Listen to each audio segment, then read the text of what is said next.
হ্যাঁ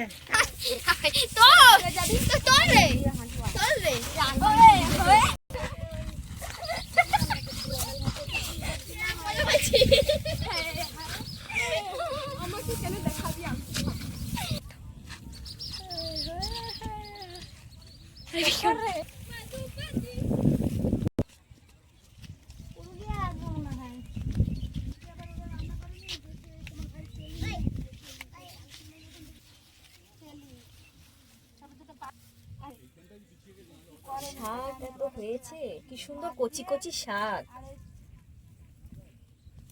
আর ওই চাল কুমড়োর তরকারি দিয়ে মুন্নিকে দিয়ে বলে পাঠাচ্ছে, মুন্নিকে বলছে না খাবো না বিধান।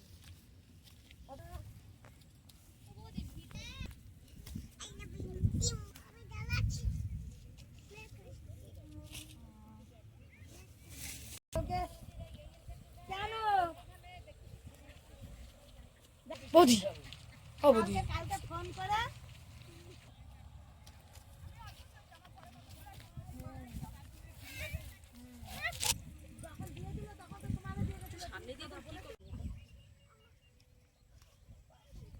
শাক তুলছি, শাক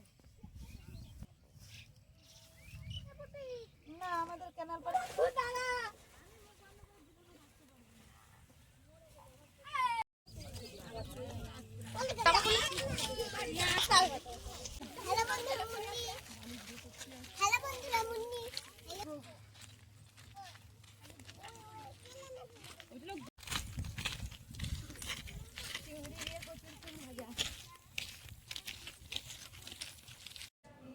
নমস্কার বন্ধুরা, লাবণী পাকঘরে আপনাদের সবাইকে স্বাগত।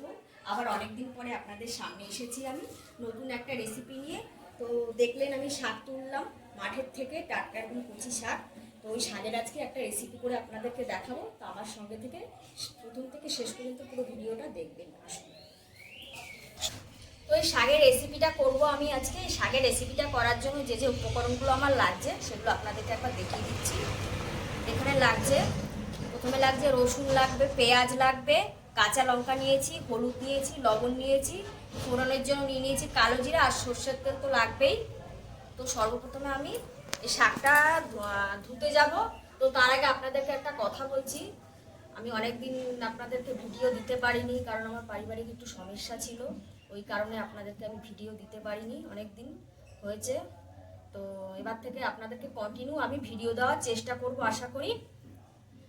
তো বন্ধুরা, সবার প্রথমে আমি শাকটা ধুয়ে নিয়ে আপনাদের সামনে আসছি।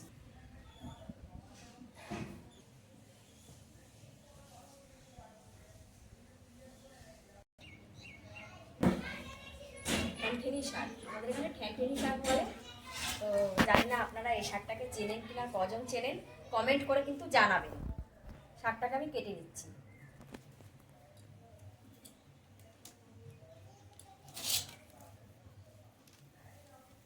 এর নিচে একটা ঝুড়ি নিয়ে নিয়েছি।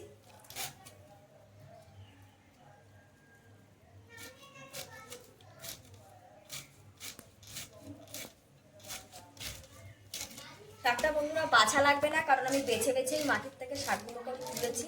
তো পরিষ্কার করে ধুয়ে নিলেই হবে।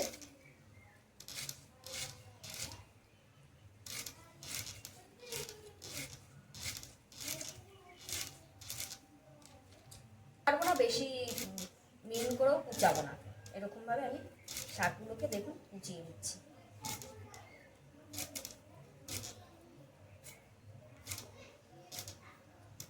শাকগুলো দেখুন এই যে এইভাবে করে এরকমভাবে আমি তুলেছি, মাথাগুলোকে ভেঙে ভেঙে এরকম করে তুলেছি। না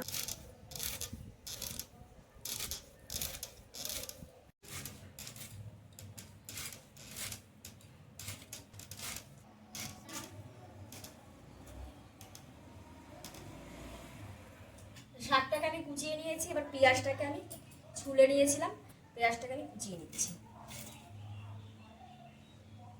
তো দেখুন পেঁয়াজটার কি অবস্থা, পেঁয়াজটা খারাপ পেয়েছি, তো আমি আরেকটা পেঁয়াজ আমি আনবো, পেঁয়াজটা এনে কাটছি। দেখলেন ওই পেঁয়াজটা খারাপ বেরিয়েছে, কি করব, তো আরেকটা পেঁয়াজ আমি অন্য একটা পেঁয়াজ কেটে নিচ্ছি।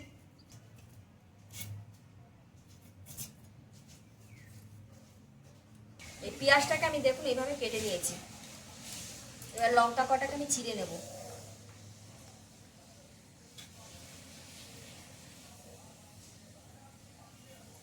লঙ্কাগুলোকেও চিড়ে নিয়েছি। এবারে আমি গ্যাসটাকে আমি ধরিয়ে দেবো। কটাকে আমল দিস্তা একটু থেতো করে নেব।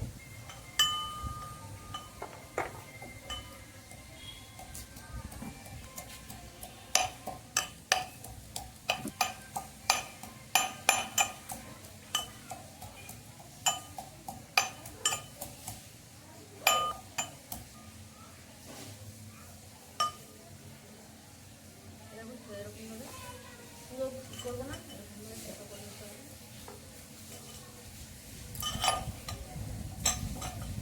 তো এবারে কড়াইতে আমি তেল দিয়ে দেবো।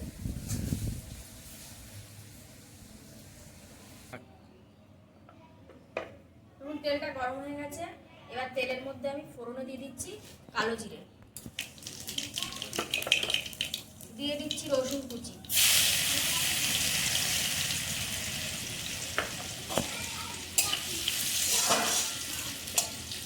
দিয়ে দিচ্ছি লঙ্কা গুঁড়ো,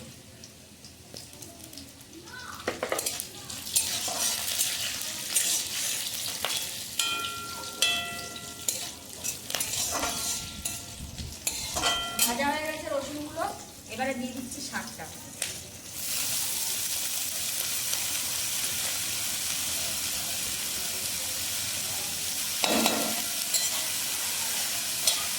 এবারে শাকের সাথে দিয়ে দিচ্ছি পেঁয়াজটা,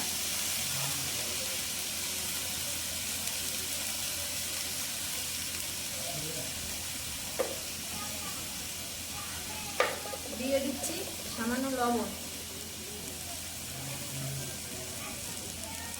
দিয়ে দিচ্ছি পরিমাণ মতো হলুদ,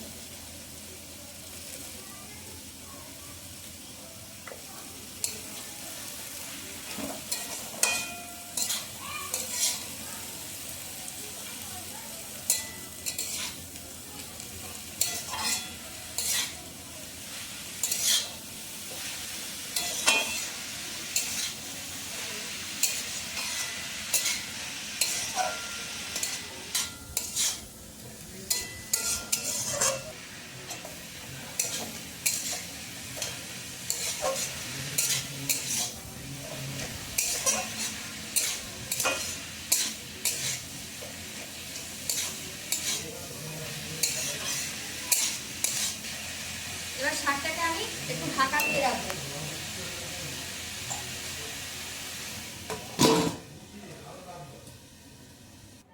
এবার ঢাকনাটা খুলে আমি নেড়ে দিচ্ছি। দেখুন কত সুন্দর গলে গেছে। শাকটা বেশি জাল দেওয়া লাগে না, অল্প করে গলে যায়।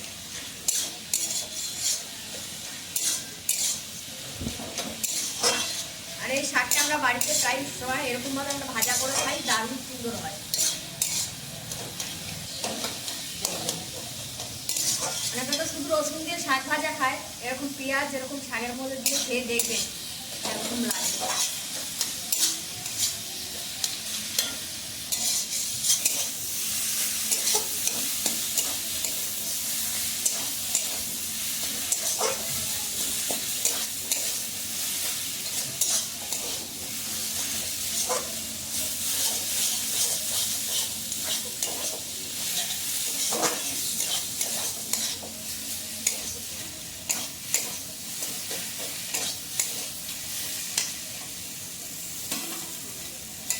দেখুন মনে হচ্ছে যেন কচুর শাকের মতন গলে গেছে শাক।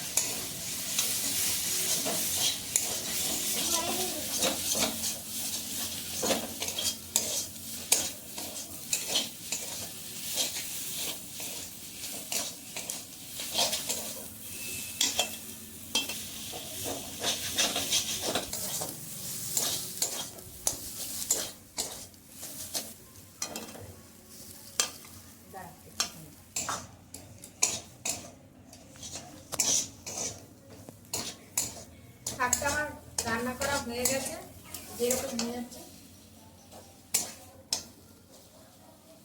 শাকটা আমি নামিয়ে নিচ্ছি।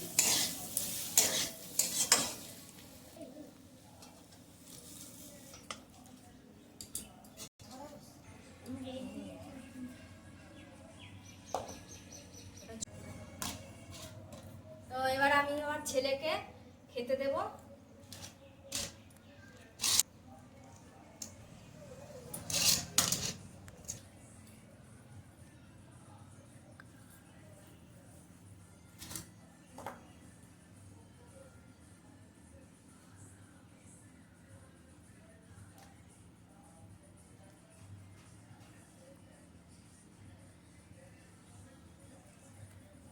বন্ধুরা খুব ভালো হয়েছে, আপনারা বাড়িতে বানিয়ে খাবেন। ভালো লাগলে কমেন্টে জানাবেন, আর লাইক কমেন্ট শেয়ার করবেন। এরকম শাক আপনারা দেখতে পান তুলে আমার মতো করে রান্না করবেন। আর ভিডিওটি যদি ভালো লাগে অবশ্যই একটা লাইক করবেন আর শেয়ার করবেন, ভালো ভালো আমাদেরকে কমেন্ট করবেন, যাতে পরবর্তীকালে আরও ভালো ভালো ভিডিও আপনাদের সামনে আমি কন্টিনিউ করে আপনাদের সামনে উপস্থাপন করতে পারি। আর আমাদের পাশে